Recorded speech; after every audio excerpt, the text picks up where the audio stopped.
Hello friends, एक बार पुनः स्वागत है आपका आपके अपने यूट्यूब चैनल एकेडमिक IQ पे, जहां आप पढ़ते हैं मैथ बिल्कुल ही आसान तरीके से। आज के इस वीडियो में मैं आप लोगों के लिए लेकर के आया हूं ट्रायंगल चैप्टर्स के मोस्ट इम्पोर्टेंट क्वेश्चंस जो बिहार बोर्ड एग्जामिनेशन 2022 में आने वाले हो सकते हैं। एक वीडियो मैंने पीछे बनाया है जिसमें ट्रायंगल्स के सारे कॉन्सेप्ट को मैंने बताया है। आप लोगों में से जिन्होंने उस वीडियो को नहीं देखा है वो जाकर के देख लेंगे, वो कॉन्सेप्ट को समझ लेंगे। उसके बाद जब इस वीडियो को देखेंगे तो उन्हें और भी अच्छी तरह से समझ में आएगा। ठीक है, तो चलिए आज का ये वीडियो हम स्टार्ट कर लेते हैं।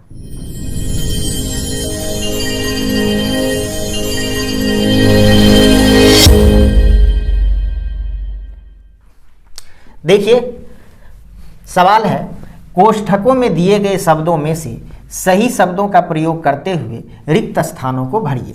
ये सवाल जो है आप लोगों को ऑब्जेक्टिव में पूछ सकता है। ठीक है, इसलिए इसको समझ लीजिए। कहता है सभी वृत्त डैश होते हैं, तो सभी वृत्त सर्वांगसम होते हैं या समरूप होते हैं, इसमें से जो एक सही होगा उसे भरना है। ठीक है, तो सभी वृत्त जो होते हैं वो समरूप होते हैं। ठीक है, इसीलिए इसमें ये आ जाएगा। ये कैसे होगा, आप जब कॉन्सेप्ट वाला वीडियो देखिएगा तो आपको अच्छी तरह समझ में आ जाएगा। हम कॉन्सेप्ट वाले वीडियो का लिंक नीचे दे देंगे, आप उस वीडियो को भी देख लीजिएगा। ठीक है, चलिए दूसरा सवाल है कि सभी वर्ग डैश होते हैं, तो सभी वर्ग जो होते हैं वो भी समरूप होते हैं। ठीक है, अब इस दोनों को थोड़ा सा हम फिगर बना करके आपको समझा देते हैं। ठीक है, जो नए स्टूडेंट्स होइएगा उसे समझ में आ जाएगा। ठीक है, जैसे कि वृत्त हम ले लेते हैं। वृत्त की बात अगर हम कर लें तो एक वृत्त ये हो गया, ठीक है, और एक वृत्त ये हो गया। ये बड़ा वृत्त है और ये छोटा वृत्त है। ठीक है, ये देखिए। अब देखिए कि इसमें किसी भी प्रकार का एंगल वगैरह नहीं बनता है। ठीक है, लेकिन जितने भी वृत्त होते हैं सभी वृत्त का शेप जो होता है वो समान होता है। और हम जानते हैं कि समरूप ट्रायंगल या समरूप फिगर जो होते हैं, खास करके ट्रायंगल हो या फिर क्वाड्रिलेटरल हो, किसी भी प्रकार का फिगर जो समरूप होते हैं, सिमिलर होते हैं, उसमें उसका शेप जो होता है वो सेम होता है। तो देखिए इसका शेप देखिए, जिस शेप का ये है उसी शेप का ये है। ठीक है, तो दोनों का शेप बराबर है। हाँ, सिमिलर में साइज जो है वो बराबर नहीं होता है। साइज कुछ भी हो सकता है, छोटा बड़ा, लेकिन शेप समान होता है। ठीक है, तो आप देख सकते हैं यहाँ पे ये दोनों का शेप समान है, साइज में अंतर है। ठीक है, तो जितने भी वृत्त होंगे, ठीक है, जितने भी सर्किल होंगे वो सभी सिमिलर होंगे, सर्वांगसम नहीं हो सकते। सर्वांगसम का मतलब होता है जिसका सभी अंग समान हो। ठीक है, अर्थात पूरी तरह से समान होगा, कॉन्ग्रुएंट उसको बोलते हैं। ठीक है, इसको उठा के इस पे रख देंगे तो वो इसको पूरी तरह ढक लेगा, तो वो सर्वांगसम होता है। ठीक है, तो ये सर्वांगसम नहीं है तो ये समरूप होगा। ठीक है, उसी तरह से आप सभी वर्ग जो होते हैं वो भी समरूप होते हैं। जैसे अगर हम इसमें एक वर्ग आपको बना के दिखाते हैं। ये देखिए, ये वर्ग है, ये स्क्वायर है। ठीक है, ये बड़ा स्क्वायर है और ये आ गया आपको एक छोटा स्क्वायर। ठीक है, ये देखिए ये छोटू स्क्वायर आ गया। ठीक है, अब ये बड़ा का देखिए, ये छोटू को देखिए। ठीक है, अब देखिए दोनों का शेप जो है वो समान है। शेप क्या है? समान है। जब शेप समान है तो आप जानते हैं उसे क्या कहते हैं, उसे सिमिलर फिगर बोलते हैं। ठीक है, अर्थात समरूप आकृति बोलते हैं। ठीक है, तो ये दोनों भी समरूप हैं। तो दुनिया के जितने भी वर्ग होंगे, स्क्वायर होंगे, वो सभी सिमिलर होते हैं, सर्वांगसम नहीं हो सकते हैं। ठीक है, सर्वांगसम तब होंगे जब दोनों ही फिगर, दोनों ही स्क्वायर बिल्कुल ही समान शेप और समान साइज का होना चाहिए। ठीक है, तो देखिए अब तीसरा कहता है कि सभी डैश त्रिभुज समरूप होते हैं। मतलब क्या कि सभी समद्विबाहु त्रिभुज या समबाहु त्रिभुज में कौन होते हैं जो समरूप होते हैं, ये हमें समझना है। तो सभी समबाहु त्रिभुज समरूप होते हैं। एक फिगर और देख लीजिए। ठीक है, ये देखिए हम आपको एक ट्रायंगल बना के दिखाते हैं। ये ट्रायंगल जो है ये समबाहु ट्रायंगल है। ठीक है, समबाहु ट्रायंगल है, इक्विलेटरल ट्रायंगल है। ये देखिए एक दूसरा देख लीजिए, ये भी एक इक्विलेटरल ट्रायंगल है। इसका तीनों भुजा, इसका तीनों साइड और इसका तीनों साइड देखिए बराबर है। ठीक है, तो ये दोनों जो है ये इक्विलेटरल ट्रायंगल है, समबाहु ट्रायंगल है, और ये जो होते हैं ये समरूप होते हैं। ठीक है, ये समरूप होते हैं क्योंकि इसका शेप जो है वो एक समान है। ठीक है, एक जैसा शेप है, किंतु साइज अलग अलग हो सकते हैं। तो जितने भी इक्विलेटरल ट्रायंगल होते हैं, जितने भी समबाहु त्रिभुज होते हैं, सभी का शेप एक ही जैसा होता है, क्योंकि सभी का एंगल जो होता है वो समान होता है और 60 डिग्री का होता है। चाहे वो छोटा हो, बड़ा हो, कोई किसी भी प्रकार का इक्विलेटरल ट्रायंगल होता है, सभी का शेप समान होते हैं। जब उसका एंगल समान होंगे तो उसका शेप भी समान होंगे। ठीक है, तो अब आप समझ गए कि सभी समबाहु त्रिभुज समरूप होते हैं, तो इसका ये आंसर आ जाएगा। अब आगे 4 नंबर पे देखिए कि भुजाओं की समान संख्या वाले दो बहुभुज, ठीक है, समरूप होते हैं। कहता है कि भुजाओं की समान संख्या वाले दो बहुभुज, बहुभुज यानी पॉलीगन, पॉलीगन हम कहते हैं, कोई भी बहुभुज ले लीजिए। जैसे मान के चलिए आपको हम इस फिगर से आपको समझाते हैं। ठीक है, ये देखिए, ये इस तरह से हम एक बहुभुज बना लेते हैं, एक पॉलीगन बना लेते हैं। ठीक है, ये एक पॉलीगन हो गया, ये एक पॉलीगन हो गया। ठीक है, ये एक पॉलीगन हो गया। ठीक है, इसको हम कहते हैं षष्ठभुज, षष्ठभुज बोलते हैं। इसमें 6 भुजाएं। ठीक है, ये इसमें 6 भुजाएं हैं। ठीक है, 1 2 3 4 5 6 7 8 हो गया।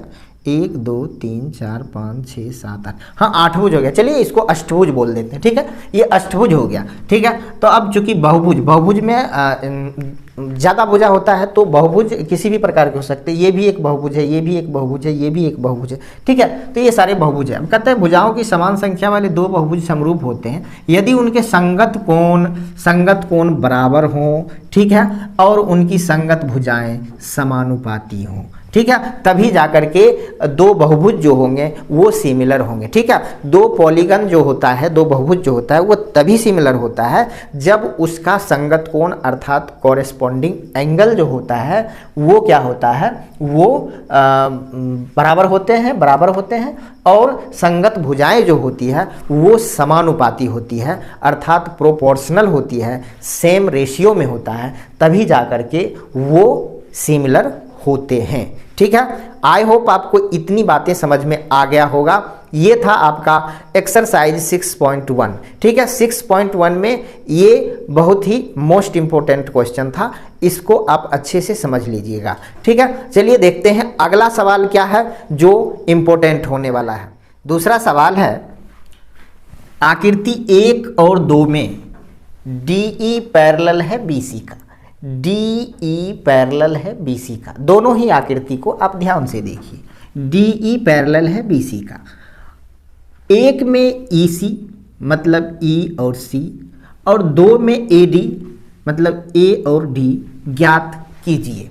ठीक है, अब आप देखिए कि हमारे पास दिया क्या क्या है। हमारे पास दिया है कि DE BC के पैरेलल है और DE BC के इस फिगर में भी पैरेलल है। जब भी किसी ट्रायंगल में किसी एक साइड से के पैरेलल कोई दूसरी साइड से खींची हुई होती है तो हमें एक ही थ्योरम याद आता है, और वो होता है थेल्स थ्योरम, BPT थ्योरम जिसको बोलते हैं। ठीक है, तो BPT थ्योरम हमें याद आता है। BPT थ्योरम में क्या होता है कि जब पैरेलल होता है तो उस भुजाओं को, मतलब जो दो भुजाएं होती है बाकी, उसको वो समान अनुपात में सेम रेशियो में काटती है। तो देखिए इस तरह से हम लिख सकते हैं, थेल्स थ्योरम के, तो हम लिख सकते हैं बाय थेल्स, ठीक है, थ्योरम। अब थेल्स थ्योरम के हिसाब से हम क्या लिख सकते हैं, हम लिख सकते हैं AD बटा DB बराबर AE बटा EC। ठीक है, आपको समझ में आ रहा होगा। जिनको समझ में नहीं आता है इसका एक ही मतलब है कि उनको थेल्स थ्योरम पता नहीं है।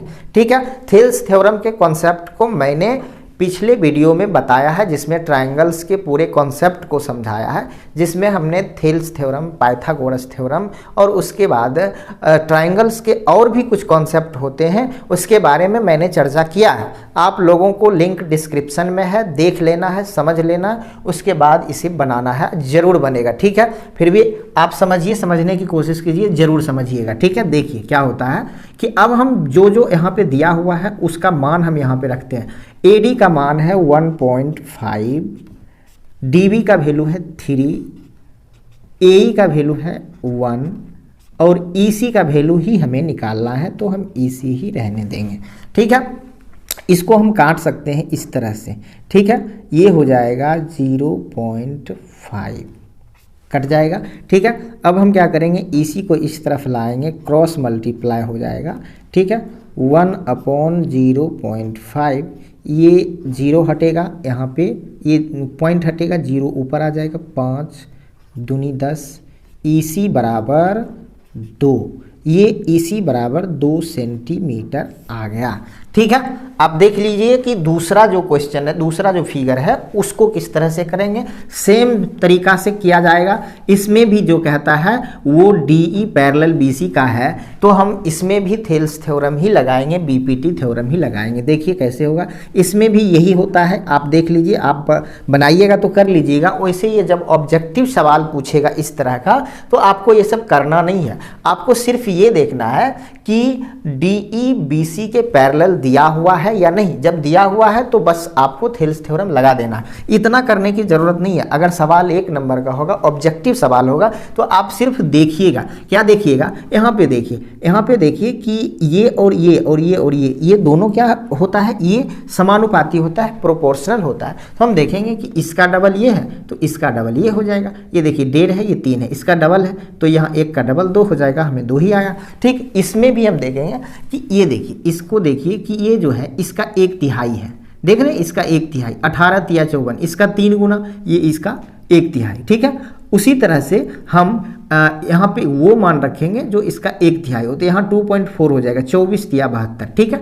आप देख लीजिए, करके भी देख लीजिए, वही होगा, ठीक है। AD जो है, हम ये लिख नहीं रहे हैं, अब आप लिख लीजिएगा, ठीक है। हम डायरेक्ट बना रहे हैं। AD जो है वो हमें ज्ञात करना है, तो हम लिखेंगे AD/7.2 इज इक्वल टू फिर 1.8 अपॉन ये हो जाएगा 5.4, ठीक है। अब देखिए ये किस तरह से करते हैं। ये तो मान के चलिए कि ये तो दोनों खत्म हो जाएगा, 18 तिया 54 हो जाएगा, 3 से काटेंगे 2.4 हो जाएगा। ये उस तरफ आएगा तो AD का वैल्यू जो है वो 2.4 सेंटीमीटर आ जाएगा। मैंने आपको बताया था कि इसका कितना, इसका 1/3 या इस तरफ से 3 गुना, तो 2.4 हो जाता है, ठीक है। आई होप आप समझ गए होंगे इस क्वेश्चन को। चलिए देखते हैं अगला सवाल।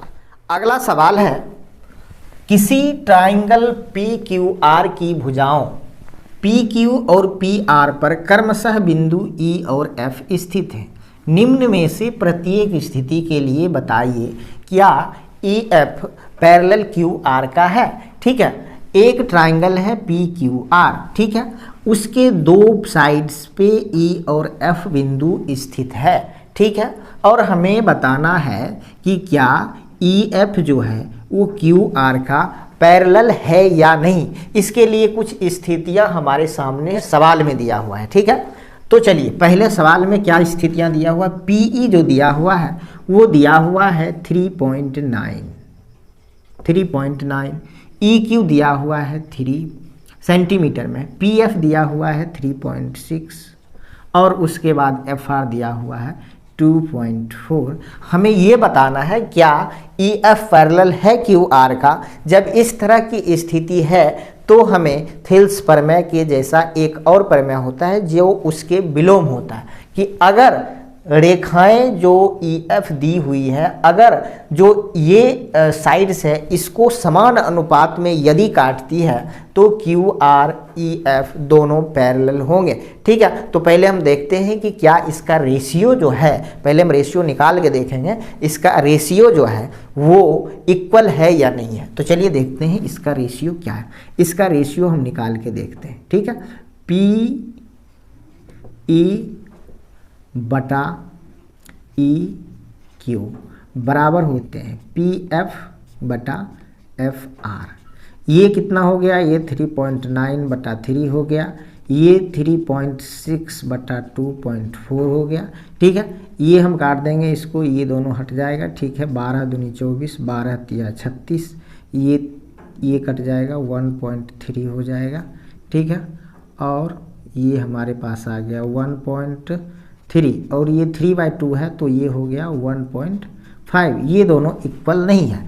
हमारे पास जो रेशियो दिया हुआ है वो इक्वल नहीं है, और जब रेशियो इक्वल नहीं है तो हम कहेंगे चूंकि रेशियो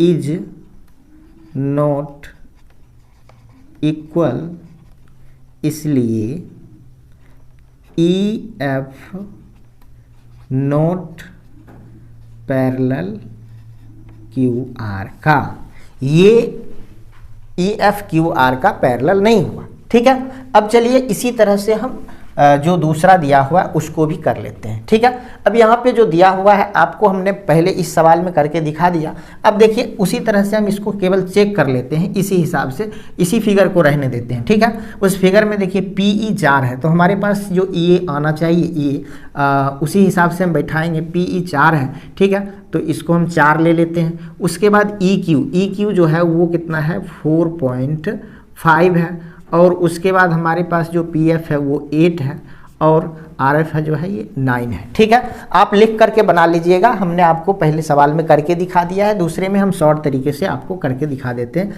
ये जो है देख लीजिए, ये 4.5 है, इसको हम काटेंगे, ये 2 से काट देगा, और ये भी इसको 2 से काट दे, ये 2 इस तरफ आ जाएगा, ये इसको भी ले लीजिए, ये भी काट ही देता है। ठीक है, तो इधर भी 1 है और इधर भी हमारे पास 1 आ गया। ठीक है, तो हम कह सकते हैं कि ई एफ पैरेलल है क्यू आर का, क्योंकि रेशियो हमारा समान आ गया। ठीक है, इस तरह से आप लिख लेंगे। ठीक है, चलिए देखते हैं अगला सवाल। अगला सवाल है कि आकृति में यदि एल एम पैरेलल है सी बी का, एल एम पैरेलल है सी बी का, ठीक है, और एल एन पैरेलल है सी डी का, एल एन पैरेलल है सी डी का, तो हमें सिद्ध करना है कि ए एम बटा ए बी बराबर ए एन बटा ए डी है। ये हमें सिद्ध करना है। ठीक है, सबसे पहले मैं आपको किसी भी प्रूव करने वाले क्वेश्चन में एक चीज़ बता देना चाहता हूँ कि जब भी कोई प्रूव करने वाला सवाल आपके एग्जाम्स में आते हैं तो आप क्या कीजिएगा, सबसे पहले आपको ये देखना है कि क्या क्या गिवन है, क्या क्या दिया हुआ है। ठीक है, उसे लिखना है। ठीक है, अगर मान के चलिए कि एग्ज़ाम में आपके पास समय नहीं है या आपको सवाल नहीं आता है तो उस समय आप क्या कीजिएगा, प्रूव करने वाले सवाल में सबसे पहले आपको ये देखना है कि आपके पास क्या क्या दिया हुआ। जैसे इस सवाल में देखिए कि क्या दिया हुआ, इस सवाल में देखिए कि एल एम पैरेलल है C B, L N parallel है सी डी, तो हमें प्रूव करना है इसका। तो आपको लिख देना है गिवन में जो दिया है सो, और प्रूव करना है जो प्रूव करने के लिए कहता है सो। ये 2 बातें अगर आप लिख देते हैं तो उसी में आपको 1.5 नंबर दे देगा, अगर आप प्रूव नहीं भी करते हैं तो भी। ठीक है, तो आप इस तरह के सवाल को अगर आपको नहीं आता है तब भी, और अगर आपके पास समय नहीं है तब भी, आप छोड़ के नहीं आइएगा। ठीक है, इस बात को आप हमेशा ध्यान रखिएगा। ठीक है, और अगर आपको मेरे से आप पढ़ रहे हैं तो आपको आएगा भी। ठीक है, चलिए देखिए, इसको हम आपको सॉल्व करके दिखाते हैं, इसको आपको सिद्ध करके प्रूव करके दिखाते हैं कि कैसे ये होता है। ठीक है, देखिए आकृति में क्या क्या दिया है, क्या क्या गिवन है, हम वो आपको लिख करके दिखा देते हैं। सबसे पहले देखिए कि गिवन में क्या क्या है, ये हम लिखेंगे। गिवन है कि एल एम पैरेलल है सी बी का एंड एल एन पैरेलल है सी डी का, ये दिया हुआ है। ठीक है, प्रूव क्या करना है, ठीक है, प्रूव दैट, प्रूव जो करना है वो भी हम लिख देंगे। प्रूव करना है A M upon A B is equal to A N upon A D, ये प्रूव करना है। ठीक है, चलिए देखिए सॉल्यूशन क्या होता है, सॉल्यूशन देखते हैं। ठीक है, सॉल्यूशन देखते हैं। देखिए इसको हम कैसे सॉल्व करते हैं। सबसे पहले हम लिखेंगे, अब देखिए हमारे पास जो दिया हुआ ए एम बटे ए बी, तो ए एम बटा ए बी ये इस ट्रायंगल में दिया हुआ है, तो हम लिखेंगे ट्रायंगल ए बी सी में। हमारे पास ए बी सी में दिया हुआ है कि ये पैरेलल है इसका, ठीक है, ये दिया हुआ है। जब पैरेलल होता है, ठीक है, जब पैरेलल होता है, ये इसके पैरेलल है, तो इसका जो रेशियो होता है थेल्स प्रमेय के हिसाब से वो क्या होता है, समान होता है। तो हम इसका रेशियो लिखेंगे। रेशियो लिखेंगे कैसे, देखिए AM बटा MB। आप यही जानते हैं कि किसी भी ट्रायंगल में जब एक साइड्स का कोई पैरेलल दिया हुआ दूसरा जो लाइन खिंचा हुआ हो तो उसका रेशियो जो होता है वो बराबर होता है, और उसमें हम लिखते हैं ये बटा ये बराबर ये बटा ये। लेकिन एक चीज़ और जान लीजिए, थेल्स प्रमेय ये भी कहता है कि इस ट्रायंगल का ये छोटा वाला और इस ट्रायंगल का ये बड़ा वाला का रेशियो भी सेम ही होता है, ठीक है। आपको हम कभी जब हम थेल्स प्रमेय का प्रूफ सिद्ध करके दिखाएंगे तो उसमें आपको हम अच्छे से बताएंगे, आप अभी के लिए जान लीजिए। तो AM बटा AB ये भी हम लिख सकते हैं बराबर होता है AL बटा AC, AL बटा AC, ठीक है। ये हमारे पास आ गया एक समीकरण, ठीक है। अब इसी तरह से हम ADC ट्रायंगल में भी देखेंगे, ठीक है। ट्रायंगल पुनः ट्रायंगल ADC में इसी तरह हम लिखेंगे AN upon AD is equal to AL upon AC, AL upon AC। ये हो गया हमारा सेकेंड समीकरण, ठीक है।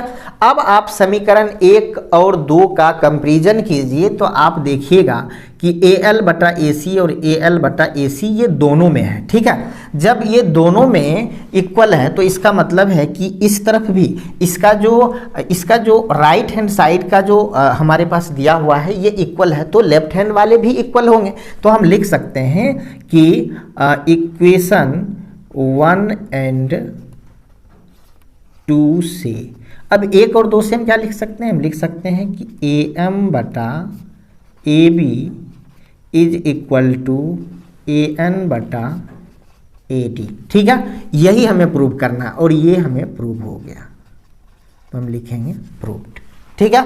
आई होप आप समझ गए होंगे। चलिए देखते हैं अगला सवाल। अगला सवाल है आकृति में ट्रायंगल ODC सिमिलर है ट्रायंगल OBA का, जिसमें कोण BOC 125 डिग्री दिया हुआ है, उसके बाद कोण ODC 70 डिग्री दिया हुआ है।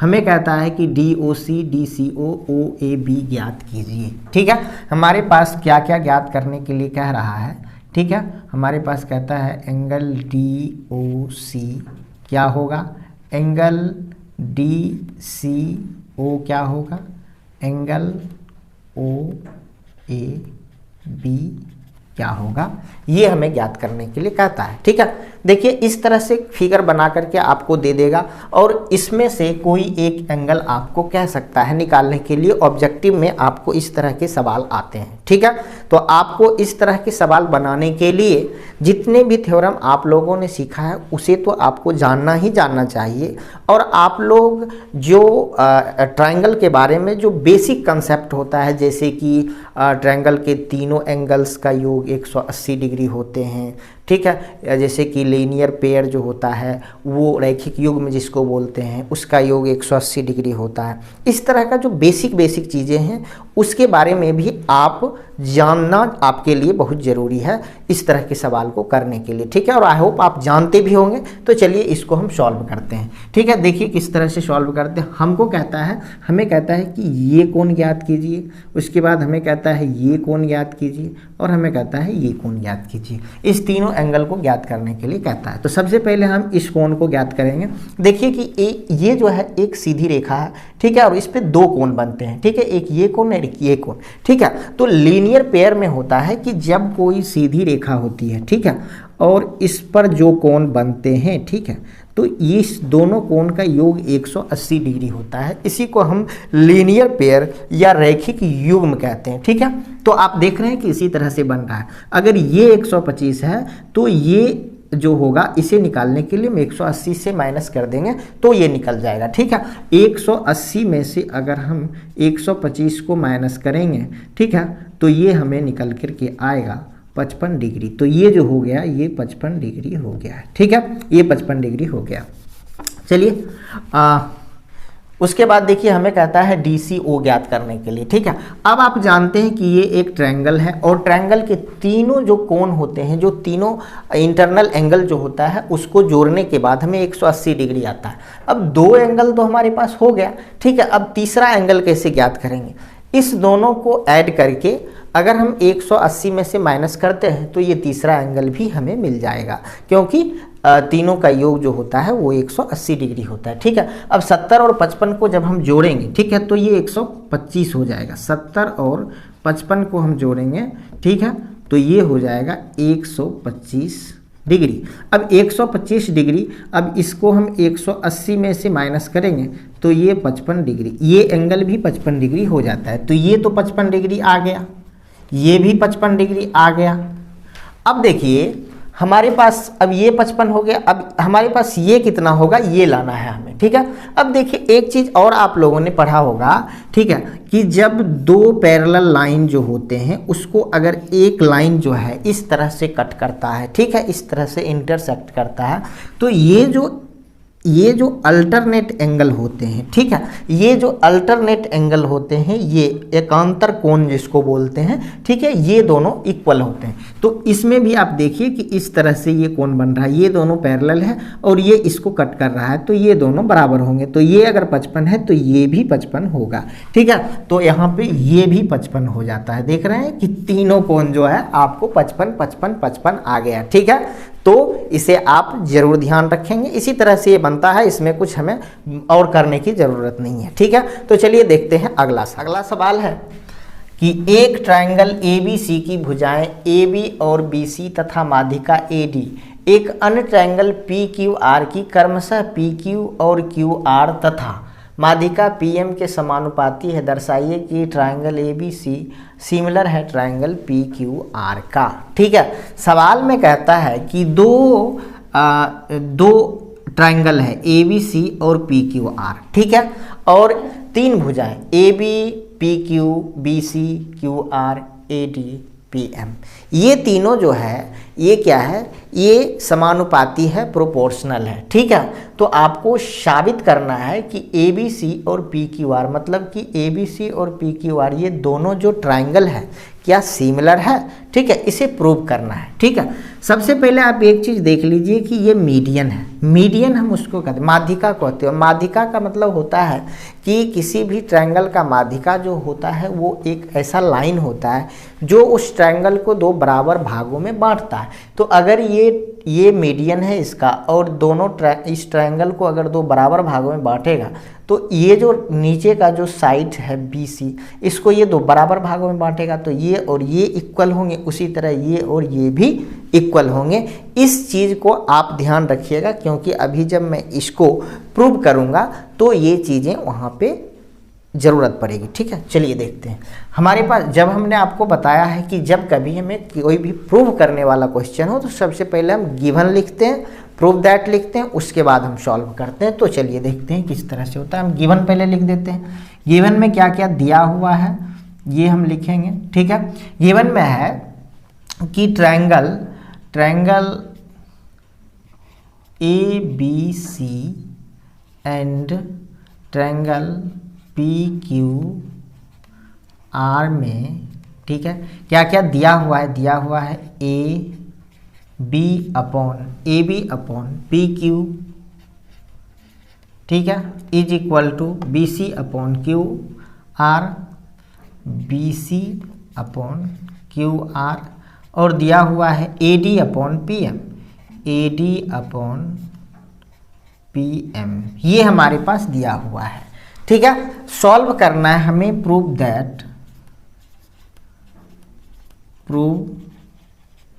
दैट हमें प्रूव करना है कि क्या ट्रायंगल ABC सिमिलर है ट्रायंगल PQR का, ये प्रूव करना है। ठीक है, तो चलिए देखते हैं। इसको हम कैसे सॉल्व करेंगे ये देख लेते हैं। ठीक है, हमारे पास जो गिवन है उसी को लेकर के हमें चलना है। तो गिवन है हमारे पास क्या, ए बी बटा P Q is equal to B C बटा Q R is equal to A D बटा पी एम, ये हमारे पास गिवन है।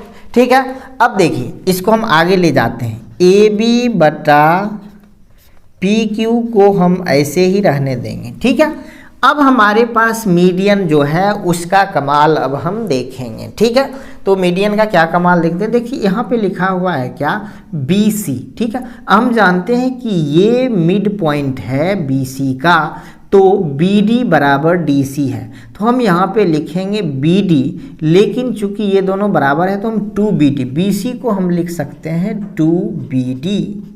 उसी तरह क्यू आर को हम लिखेंगे Q M two Q M. ठीक है, ठीक है, इस तरह से हम लिख सकते हैं, आप समझ रहे होंगे। ठीक है, चलिए देखते हैं। उसके बाद जो जैसा है ए डी बटे पी एम, इसको हम इसी तरह रहने देंगे। ये 2 और 2 जो है ये कट जाता है। ठीक है, तो हमारे पास अब क्या मिलता है, A B upon P Q is equal to B D upon Q M is equal to A D upon P M. ठीक है, तो ये रेशियो जो है, ये रेशियो ये किस ट्रायंगल का है ये आप ध्यान से देखिए। ये जो ट्रायंगल है, ठीक है, इसमें है A B upon P Q, B D upon Q M, A D upon P M. ठीक है, अर्थात ए बी डी और पी क्यू एम इस ट्रायंगल का ये रेशियो है। ठीक है, तो हम कह सकते हैं इसीलिए triangle A B D similar है ट्रायंगल पी क्यू एम का। और जब ऐसा है, जब ये छोटू ट्रायंगल और ये छोटू ट्रायंगल जब सिमिलर हो गया तो इसका ये एंगल, इसका ये एंगल दोनों जो है वो इक्वल होगा, क्योंकि हम जानते हैं कि जो समरूप त्रिभुज होते हैं, जो सिमिलर ट्रायंगल होते हैं, उसका जो कॉरेस्पॉन्डिंग एंगल होता है, संगत कोण होता है, वो बराबर होता है। ठीक है, तो B और Q जो है कॉरेस्पॉन्डिंग एंगल है, ये दोनों इक्वल होगा, तो लिखेंगे इसीलिए angle B is equal to angle Q। ठीक है, अब B और Q जो है वो इक्वल हो गया। ठीक है, और हमारे पास क्या दिया हुआ है, ऊपर हमारे पास दिया हुआ है कि AB बटा PQ बराबर, ठीक है, दिया हुआ है BC बटा QR, BC बटा QR। ठीक है, ये गिवन है, ये लिखेंगे हम ऑलरेडी गिवन। ठीक है, ये हमारे पास पहले से दिया हुआ है। अब आप देख रहे हैं कि ये ए बी बटा पी क्यू और बी सी बटा क्यू आर ये इक्वल यहाँ पे दिया हुआ है। ठीक है, और कोण बी और कोण क्यू, कोण बी और कोण ये जो है इक्वल है। ठीक है, तो अब जो है जब इस तरह से हमें मिल गया तो हम कहेंगे एस ए एस, समरूपता से, समरूपता से triangle A B C similar triangle P Q R. ये कैसे हो गया इसको समझिए। ये जो है एस ए एस समरूपता से, ठीक है, आप जानते हैं सिमिलरिटी की कुछ क्राइटेरिया होता है, जिस क्राइटेरिया के बेस पर ही सिमिलर होते हैं ट्रायंगल। ठीक है, तो इसके मुख्य रूप से 3 क्राइटेरिया है, 3 कसौटियां हैं, जिस कसौटी के हिसाब से जो होता है कोई भी 2 ट्रायंगल सिमिलर होता है। ठीक है, पहला होता है ए ए ए, ये क्राइटेरिया है, दूसरा होता है एस ए एस और तीसरा होता है एस एस एस। ठीक है, तो ए ए ए का मतलब होता है क्या कि तीनों का एंगल जो होता है वो समान, एंगल एंगल एंगल हुआ। SAS का मतलब होता है साइड एंगल साइड, मतलब दो भुजा और उसके बीच का एंगल अगर बराबर है तो हम कह सकते हैं कि वो सिमिलर है, ठीक है। तो यही चीज़ यहाँ पे है। यहाँ देख रहे हैं कि ये ए साइड और ये साइड, ये साइड और ये साइड, इसका रेशियो, ठीक है, और उसके बीच का जो एंगल है ये B और Q, ये दोनों सिमिलर है। इसीलिए हम लिखे हैं कि SAS समरूपता से ट्रायंगल ABC ट्रायंगल PQR जो है वो सिमिलर हो जाता है। तो आइए देखते हैं अगला सवाल। अगला सवाल है कि एक ट्रायंगल ABC की भुजा BC पर एक बिंदु D है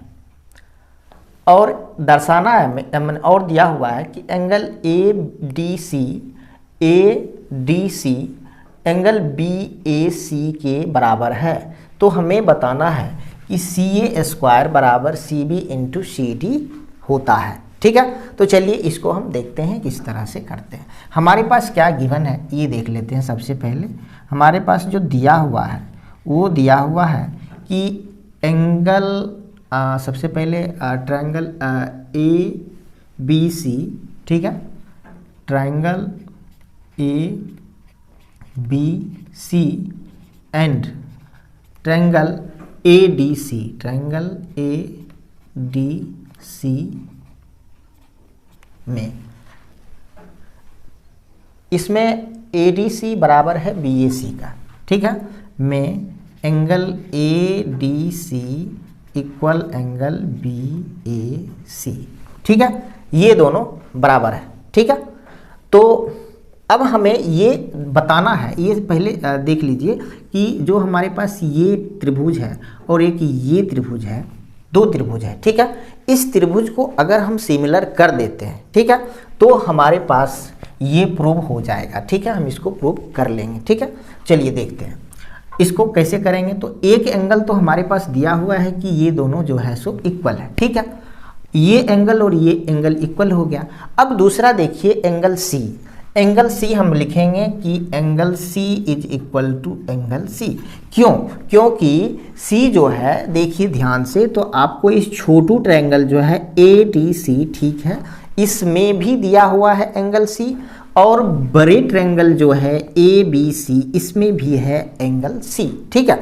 दोनों ही ट्रायंगल में हमें एंगल C दिया हुआ है, अर्थात एंगल C जो है दोनों ट्रायंगल में कॉमन है, ठीक है। इसीलिए एंगल C जो है वो दोनों में इक्वल हो जाएंगे, ठीक है।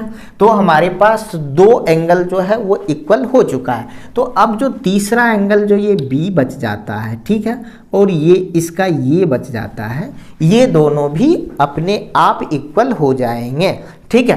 तो हम लिख सकते हैं कि इसीलिए angle B is equal to angle DAC, ठीक है। अब ये हो गया, तो अब ऐसा हो गया तो हम लिखेंगे कि इसीलिए A समरूपता से ये क्या हो जाएगा कि ट्रायंगल ABC ये बड़ा वाला ट्रायंगल और ADC ये छोटा वाला ट्रायंगल जो है ट्रायंगल ADC, ये दोनों सिमिलर हो जाएंगे। और जब ट्रायंगल सिमिलर हो जाता है तो इसकी जो साइड्स है, जो भुजाएं हैं, ठीक है, वो क्या होता है, वो प्रोपोर्शनल होता है, समानुपाती होता है। चलिए देखिए इसको हम समानुपाती करते हैं। हमारे पास है CA। सबसे पहले एक चीज़ आप ध्यान दीजिए कि हमारे पास जो एंगल होता है, आप सिमिलरिटी में जो है अक्सर स्टूडेंट्स गलती करते हैं, वो गलती आपको नहीं करनी है, ठीक है। क्यों? क्योंकि आप मेरे स्टूडेंट्स हैं, ठीक है, तो आपको गलती नहीं करनी है, ठीक है। अब जो है हमारे पास हम यहाँ पे कौन सा साइड्स लें, हमें अगर प्रोपोर्शनल दिखाना है, सेम रेशियो दिखाना है, तो कौन सा साइड्स, कौन सी भुजा हम लें। आप देखिए कि यहाँ पे जिस कोण को आप पकड़िएगा एक ट्रायंगल में, ठीक है, उसके सामने की जो साइड्स होगा उसी को आपको लेना है, और ठीक दूसरे में भी उसके बराबर एंगल वाले एंगल को पकड़िएगा दूसरे ट्रायंगल में, और उसके सामने का जो साइड्स होगा, जो भुजा होगा, उसको पकड़ना है, ठीक है। देखिए हम करके आपको दिखाते हैं तो आपको समझ में आएगा, ठीक है। हमको दिया हुआ है कि ये और ये दोनों जो है सो इस छोटू ट्रायंगल में ये और इस बड़े ट्रायंगल में BAC ये एंगल बराबर है, ठीक है। तो इस बड़े का हम BC ले लेते हैं, ठीक है। ये जो बड़ा वाला ट्रायंगल है, ठीक है, उसका हम क्या ले लेते हैं, BC ले लेते हैं, ठीक है। या सबसे पहले आप ये देखिए कि ये एंगल और ये एंगल बराबर है, ठीक है। तो आप ऐसे भी ले सकते हैं ABC का ये एंगल, तो अब ये ले लीजिए AC ले लीजिए, AC ही ले लीजिए सबसे पहले, ठीक है, CA, ठीक है। हमने ये एंगल को पकड़ा और इसके सामने का जो साइड्स है उसको ले लिया, ठीक है, अपॉन। अब ये बड़े वाले त्रिभुज में था, ठीक है। अब इस छोटे वाले त्रिभुज में देखिए कौन सा है, ये इसके बराबर ये है, तो ये है, तो इसके सामने का एंगल है कौन, CD। इसको हम पकड़ेंगे, इसको पकड़ेंगे, इसको हम लिखेंगे CD, ठीक है, इज इक्वल टू, ठीक है। अब हम क्या करेंगे कि अब हमारे पास जो एक और एंगल है वो कौन सा है, एक ये और एक ये बराबर है, ठीक है। तो इसके सामने का एंगल पहले हमने क्या बड़े वाले का लिए हैं, तो पहले बड़े वाले त्रिभुज का ले, तो बड़ा वाला ये एंगल है, तो इसका हम ले लेते हैं BC, ठीक है, BC ले लेते हैं। और इसके सामने जो अब इसके बराबर ये कौन है, तो इसके सामने का हम ले लेते हैं AC, ठीक है, या CA, ठीक। अब देखिए इसको हम अगर क्रॉस मल्टीप्लाई कर देते हैं तो CA को हम लिखेंगे CA स्क्वायर, और ये इस तरफ आ जाएगा, तो हमारे पास हो जाएगा क्या, CD इंटू BC, ठीक है। और यही हमें प्रूव करना है, ठीक है। आप देख रहे हैं कि ये प्रूव हो चुका है, ठीक है। तो इस तरह से ये प्रूव हो गया। चलिए देखते हैं अगला सवाल है, लंबाई 6 मीटर वाले एक ऊर्ध्वाधर स्तंभ की भूमि पर छाया की लंबाई 4 मीटर है, जबकि उसी समय एक मीनार की छाया की लंबाई 28 मीटर है। मीनार की ऊंचाई ज्ञात कीजिए, ठीक है। अब हम देखिए सवाल में जो दिया हुआ है उसको थोड़ा सा हम फिगर बनाते हैं। उसको कहता है 6 मीटर वाला एक ऊर्ध्वाधर स्तंभ जो है वो दिया हुआ है, ठीक है। एक ऊर्ध्वाधर स्तंभ दिया हुआ है जिसकी लंबाई 6 मीटर है, ठीक है, और उसकी छाया जो है ये 4 मीटर का बनता है। छाया जो है ये 4 मीटर का बनता है, ठीक है। ये जो है 6 मीटर हो गया और ये 4 मीटर हो गया, ठीक है। अब उसी समय, ठीक उसी समय एक मीनार है जिसकी छाया की लंबाई 28 मीटर है, तो हम इसके बगल में एक मीनार भी बना लेते हैं, एक मीनार बना लेते हैं, ठीक है। ये मीनार हो गया और इसकी जो छाया है इसकी लंबाई दिया हुआ है 28 मीटर, ठीक है, 28 मीटर दिया हुआ है। ये कहता है मीनार की ऊंचाई, ये मीनार की ऊंचाई ज्ञात करना है, ठीक है। अब देखिए हम इसको ऐसे मिला देते हैं, इसको भी ऐसे मिला देते हैं, ठीक है। हमारे पास ये एक त्रिभुज बन गया, ठीक है, हमारे पास एक त्रिभुज बन गया। इसका हम कुछ नाम दे देते हैं ABCPQR, ठीक है। हमें मीनार की ऊंचाई ज्ञात करना है, ठीक है, मीनार की ऊंचाई ज्ञात करना है। इसको जो है हम x मान लेते हैं मीनार की ऊंचाई को, ठीक है। तो चलिए इसे हम किस तरह से सॉल्व करते हैं। अब देख रहे हैं कि ये जो है ये दोनों ट्रायंगल हो चुका है, ठीक है, ट्रायंगल हो चुका है। अब इसको हम क्या करेंगे, मेरा जो सबसे पहले जो काम होगा ये दोनों ट्रायंगल को सिमिलर करना, ठीक है। इसको हम सिमिलर करेंगे तब जाके इसका जो साइड्स हैं, इसकी जो भुजाएं हैं ये प्रोपोर्शनल होंगे और उसके बाद ये सॉल्व हो जाएगा। देखिए किस तरह से होता है। हमारे पास क्या क्या दिया है, जो गिवन है वो आप लिख दीजिएगा, ठीक है। लिख दीजिएगा कि पोल यानी कि ये स्तंभ जो है, ये स्तंभ, ठीक है, पोल, ये स्तंभ जो है वो है AB, ठीक है, ये AB है। इस तरह से आप लिखिए जो ज़्यादा अच्छा रहेगा। स्तंभ AB, इसकी लंबाई जो है ये 6 मीटर है, ठीक है। अगर आप गिवन देना चाहें तो इस तरह से दीजिए, ठीक है। उसके बाद इसकी जो छाया है, स्तंभ की छाया, ठीक है, इसको आप लिखिए ऐसे, शैडो ऑफ पोल, ठीक है। ये कितना दिया हुआ है, ये 4 मीटर दिया हुआ है। उसके बाद दिया हुआ है शैडो ऑफ मीनार, इस तरह से लिखिए, शैडो ऑफ मीनार, इसकी जो लंबाई है ये कितना है, 28 मीटर दिया हुआ है। अब मीनार की ऊंचाई पूछ रहा है, ठीक है, तो हम लिखेंगे हाइट, HI, हाइट ऑफ मीनार बराबर व्हाट, इसे हमने x माना है, ठीक है, x माना है, हमने लेट किया, माना कि इसकी लंबाई जो है x है। ठीक है, तो चलिए इसे हम किस तरह से सॉल्व करते हैं। देखिए, अब देखिए सबसे पहले हम लिखेंगे कि triangle A B C and triangle P Q R में, इसमें देखिए ये 90 डिग्री होगा और ये भी 90 डिग्री होगा। तो हम लिखेंगे B, angle B is equal to angle Q, angle B is equal to angle Q is equal to 90 degree. ठीक है, क्योंकि ये जो है ये ज़मीन पे खड़ा हुआ है, ये स्तंभ भी और ये मीनार भी। ठीक है, ये पोल और ये मीनार दोनों जो है ज़मीन पे स्थित है, ज़मीन पे खड़ा है, तो ये 90 डिग्री ऑटोमेटिक बना लेगा। ठीक है, उसके बाद हम आते हैं इस एंगल पे, ये दोनों एंगल। ठीक है, तो आप देख रहे हैं ये एंगल क्यों बना हुआ है इस तरह, ये दोनों भी बराबर होगा। पहले हम लिख देते हैं। ठीक है, angle A is equal to angle P, ये क्यों बराबर होगा, ये इसलिए बराबर होगा क्योंकि ये जो है सूर्य का अवनयन कोण है, अवनयन कोण। ठीक है, अवनयन कोण है, एलिवेशन एंगल बोलते हैं इसको। ठीक है, ये अवनयन कोण है, अवनयन कोण, एलिवेशन एंगल। ठीक है, ये अवनयन कोण होने के कारण, चूंकि सूर्य जो है एक ही टाइम पे दोनों जो है छाया बना हुआ है, दोनों छाया एक ही टाइम पे बना है, तो सूर्य जो है जो ऊपर से, जैसे देखिए कि यहाँ पे अगर यहाँ पे कोई स्तंभ खड़ा है, यहाँ पे सूर्य है। ठीक है, यहाँ से जो किरणें आएगी, ठीक है, इससे टकरा के तो यहाँ पे इस तरह से हमें बना देगा। ठीक है, इस तरह से हमें एंगल बनाएगा। तो चाहे वो यहाँ बनाए या किसी जो कोई बड़ा पोल है या बड़ा मीनार है उसमें भी इसी तरह से बनाएगा, तो यहाँ पे जो एंगल बनेगा उसको हम क्या बोलते हैं, एलिवेशन एंगल बोलते हैं, अवनयन कोण बोलते हैं। और ये दोनों समान होता है, हर जगह ये समान होता है। ठीक है, तो इस हिसाब से हम देख रहे हैं कि एंगल ए और एंगल पी भी बराबर है। ठीक है, जब दो एंगल बराबर हो गया तो आप जानते हैं कि दो एंगल भी अगर किसी ट्रायंगल में बराबर हो जाते हैं, ठीक है, तो ए ए, ठीक है, एक क्राइटेरिया होता है ए ए। ठीक है, तो हम लिखेंगे ए ए समरूपता से या बाय क्राइटेरियन ए ए से। ठीक है, तो हम लिखेंगे ए ए समरूपता,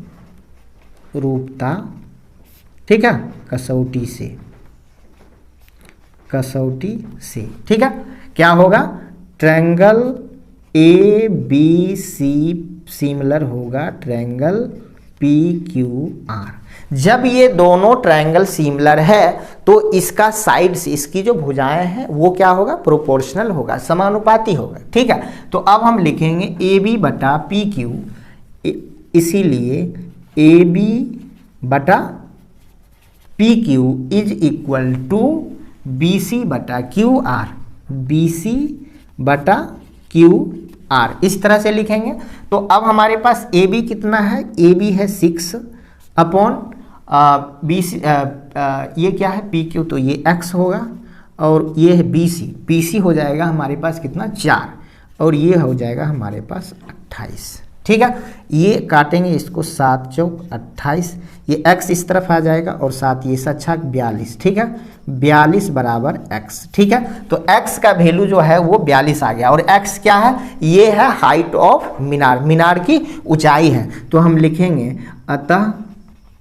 अतः मीनार की ऊंचाई बराबर, मीनार की